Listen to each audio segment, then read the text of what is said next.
और साधना भाभी, क्या हाल चाल है आपका? देखिए मेरे साथ तमाम सारे लोग आज लगे हुए हैं, हर मंगलवार को कंटिन्यू लगातार बने रहते हैं। और क्या सुनाएंगी साधना आप? अच्छा, सबसे बताओ आज कैसे लगा था सबके साथ बैठी हो? बहुत अच्छा लगा भैया, हमको सबसे मिल के, ये दीदी लोग से और आपसे भैया लोग से मिल के हमको बहुत अच्छा लगा। हाँ चलिए बोलिए। चला सुनाओ गाना। अच्छा, अब अच्छा लगे जब तक अपन चैनल बाय तो अच्छा लगे। चला भैया देखा चल रहा है कौन है छटकनवा? कौन बटे? चलेगा ऐसा आप थोड़ा भारी तब हल्का सा कौन है गाना? चला बोलिए। चांदना काटे चांदौकिया चौकी डगमगा हो,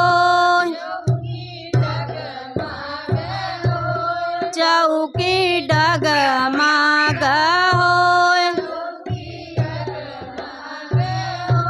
वही चौकी बतनी छठिया मैया हो, होलिया धुला तराय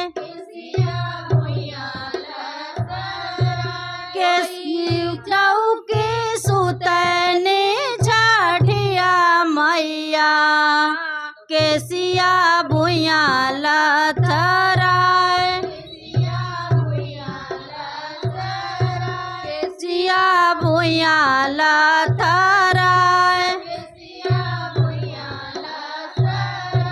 धुनवा चढ़ल भकवा, दिहन केसिया बटोर, दिहन केसिया बटोर, जुग जिया हो सेवकवा, नाउलू बड़े अब तुम पर, अंग जुग जिया सेवकवा, आनंद बड़े अपरंपार, संपत्ति बड़े अपरंपार, चंदन काठे के चौकिया, चौकी डगमग हो, चौकी डगमग हो, ओई चौकी सुतनी छठिया मैया, केसिया भुइया लथराय, केसिया भुइया लसराय, घोड़ावा चढ़ल अब संगनवा बूहो, कयन केसिया बटोर,